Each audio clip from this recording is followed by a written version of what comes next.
So, eto na nga mga Habibees today. Meron akong external engagement sa office namin. I'm going to be a panelist sa isang company and iiwan ko muna dito si Happy David. Ma'am, alis na ako ha. I'm ordering lechon. Okay, go. For your birthday. Thank you. Dun sa suki natin sa Tito Elves. Okay, good. Alis na ako. Bye-bye. Kiss! Uwi ako mamaya pagkatapos ng aking event. Dinner? Yes, magluluto ako mamaya. At ang ating bagong driver, bagong member, si Kuya Bob. Si Bob yan, oh. Suot na niya yung sapatos na binili ko sa kanya. Ganda. Para may pan-drive ka. Let's go! So, eto na nga mga Habibees. Tapos na yung external engagement ko, pero hindi pa tapos yung aming car. Kasi dito kami ngayon ni Bob sa Toyota BGC para sa maintenance ng Fortuner. So, habang inihintay, dito muna kami tatambay bago kami umuwi. Pero bago kami umuwi, niyaya ko si Bob na dumaan muna kami sa SNR kasi may pinapabilis si Happy David. And nakuha na namin ng car. Medyo ginabi na kami ng very light pero dadaan pa rin kami ng SNR kasi may pinabibili si Happy David. And dahil maulan ngayon, naisip ko parang masarap kumain ng may sabaw. So magluluto ako ng sinigang na baboy. Okay, andito tayo sa SNR. Hanap tayo ng baboy para sa ating sinigang na baboy. So, ayan ang mga baboy dito. Parang fresh na fresh pa. Okay, sabi masarap din daw tong chicken nuggets na to. So, kukuha tayo para matry natin. So, one. Ayan guys, masarap daw ito. So, try natin to. Okay. Masarap din daw ang siomai dito. Ito. Itong pangalan niya ay Shumai. Try din natin to. Masarap daw to. And this lobster ball are also good. So, try din natin. May mga noodles tayong may sabaw. And pinapahanap din sa akin ni Happy dito yung hotdog daw na masarap na may cheese. So, hindi ko alam kung nasan siya. Hanapin natin. Okay, so New Yorker hotdog. Ito pala siya. Pero yun lang yung may cheese. Gusto kong matry yung may cheese. Pero dahil wala, try na lang natin ito. Mukhang masarap. Try natin. So, sobrang mahal ng gulay dito guys. Dahil dyan, dadaan na lang kami sa Talipapa. May madadaanan kaming murang gulay. Doon na lang ako bibili. May nagsabi masarap din daw ito. So, buy 3, 501. Bili tayong tatlo. So, nabili na namin ang dapat namin bilhin and now pauwi na kami. Yes, yan, ni Kuya Bob. Kuya Bob, traffic? Yes, sir. Traffic, nakakaloka.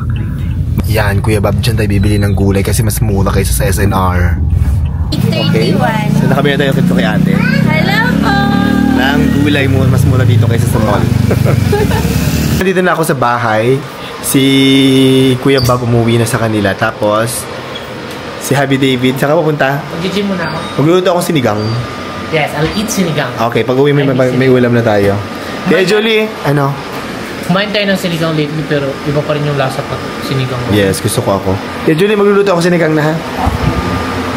And magsaya tayo magluto. Magbihis na ako. And typically, ginagawa ko sa sinigang, diretso na sa tubig tapos pressure cooker. Pero mas nagustuhan ko lately na kapag ginigisa or sinasangkutsa muna yung baboy, mas masarap. Pero hindi ako gagamit ng bawang. Ano lang tayo? Ayan, sibuyas. And gagamit ako ng maraming kamatis. Masarap kasi pag maraming kamatis. Lagyan natin ang ating pork ribs. Pork ribs ang binili ko.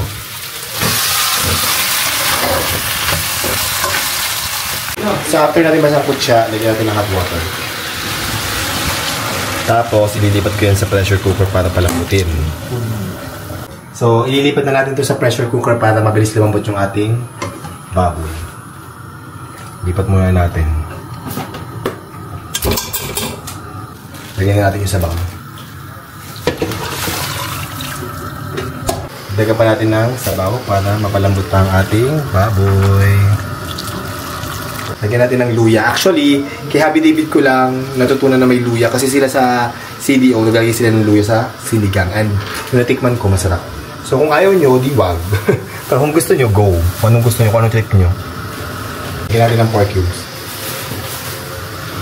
Tatakpan na natin at pressure cooker natin for about 20 minutes.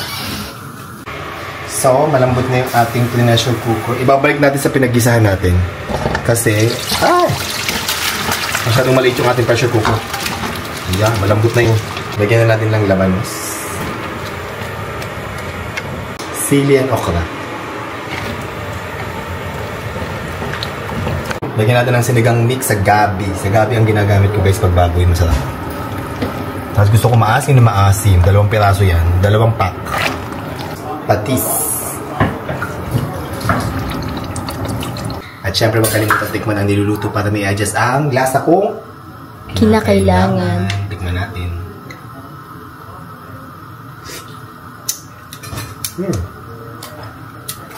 Asim. Asim pilig. Konti lang patis. Tapos okay na.